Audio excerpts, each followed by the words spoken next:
The world thinks that Lars Ulrich sucks at drumming. And maybe they're right. But what if I told you that he's actually Metallica's secret weapon? Ever since exploding onto the thrash metal scene of the early 1980s, Metallica has been known for aggressive guitars, raw vocals, and the often criticized drumming of their 5'5" Danish founder, Lars Ulrich. He's constantly mocked by critics and even fans for being a sloppy, mediocre drummer who's never really evolved. And let's be honest, he can definitely come across as egotistical and abrasive, something that we all saw on full display in the 2004 documentary Some Kind of Monster. But what if there's actually more to the story?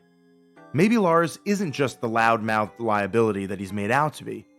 Maybe he's actually the very thing that created and sustained Metallica for over 40 years.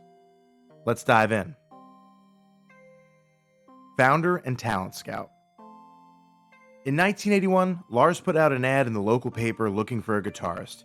James Hetfield responded, and the first piece of the puzzle was in place. He then went out and recruited Dave Mustaine, the future Megadeth frontman, after seeing him play in the LA metal scene. When Mustaine was kicked out of the band, Lars brought in Kirk Hammett. 3 out of the 4 members of Metallica's classic lineup either were Lars or they were found by Lars. He wasn't just part of the band, he built it. Master of tape trading. In the early 1980s, before the internet, one of the main ways that metal bands gained fans was through tape trading networks. And Lars was very plugged into this scene. He helped build an enormous fan base for Metallica with their tape No Life Till Leather. This underground following led to a record contract and the eventual release of their album Kill 'Em All, which received strong support from that fan base that Lars Ulrich helped cultivate. Driving the band's evolution. Starting with the Black Album, Lars was one of the voices in the band that pushed for a more evolved sound, aimed at a wider audience. While some hardcore fans saw this as selling out, it was actually a smart business move, and it brought the band much greater exposure.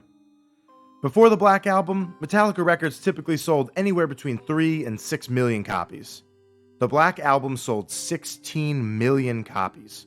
It went on to become certified 16 times platinum. It made the band a household name all across the globe. Less flash, more spotlight for the band. With Lars laying down simpler beats, the rest of the band could really shine.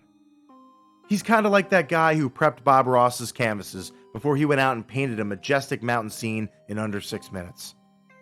Cliff's solid bass playing, Kirk's lightning-fast guitar solos, James's aggressive, distinct vocals and lyrics all stood out more clearly because the drums provided a solid backdrop for the other elements.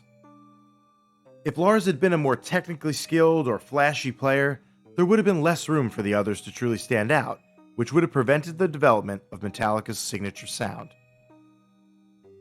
Keeping Metallica relevant.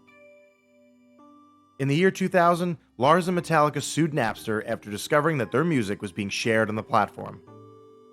Lars was front and center throughout this entire case, and both he and the band received significant criticism for being greedy. But the lawsuit actually helped the band. It kept them relevant and in the public eye during a relative lull in their career. I guess it's true what they say, no publicity is bad publicity. So is Lars Ulrich one of the greatest drummers of all time? No. Is he one of the greatest metal drummers of all time? Also no. Is he the best Danish drummer of all time? Maybe, but without a doubt, Metallica could not and would not exist without Lars. You might hate him, or you might really hate him, but his contributions to the band are immeasurable, and if you're a fan, you have to thank Lars Ulrich for the last 44 years of music. I'm sure you've got an opinion on Lars Ulrich. Everyone does.